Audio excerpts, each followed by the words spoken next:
Dans les tropiques vit un curieux petit animal qui intrigue et fascine les humains depuis des millénaires, inspirant même les ingénieurs de la NASA. Examinons de plus près le gecko.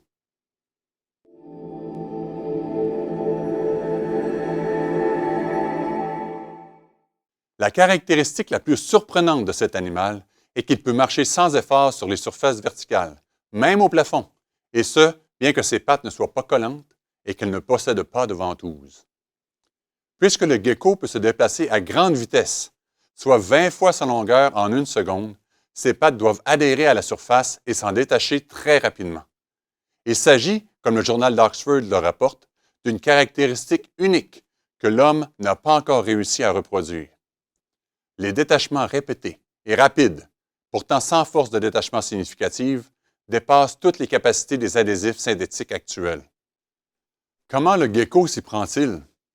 Il semble que le secret du gecko soit dans la structure de ses pattes. Les 5 orteils de chacune de ses pattes sont recouverts de plusieurs rangées de microscopiques touffes de poils, appelées sétules. Chaque sétule comporte des centaines de structures encore plus petites, les spatules. Nous savons que la longueur et la forme de celles-ci permettent à chacune de créer une force électrostatique, connue sous le nom de force de Van der Waals, qui se développe instantanément au contact des orteils avec la surface. Un gecko moyen pèse 50 grammes. Il faudrait pourtant une force d'environ 130 kg pour le déloger, s'il était attaché par ses 4 pattes.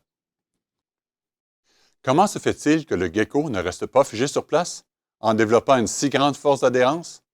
Lorsque les spatules sont dans un angle de 30 degrés, la force est à son maximum.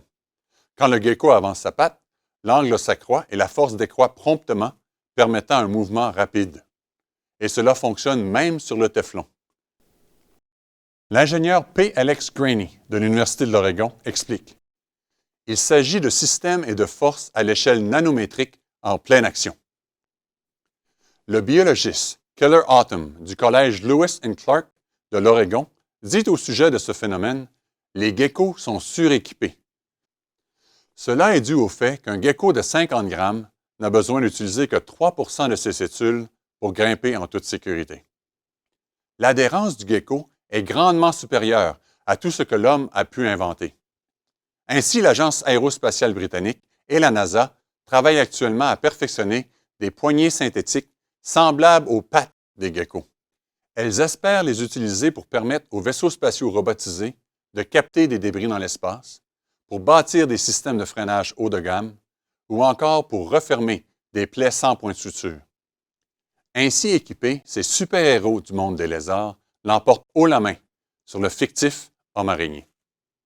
Le gecko est une des nombreuses petites et extrêmement complexes formes de vie qui nous rappellent l'ingénierie évidente contenue dans le tissu même de la vie.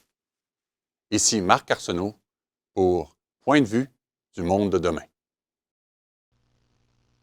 Abonnez-vous et cliquez sur la cloche de notification pour recevoir un avertissement de nouveaux contenus. Visitez notre site internet mondedemain.org pour lire ou télécharger des articles et des brochures et pour regarder nos émissions télévisées.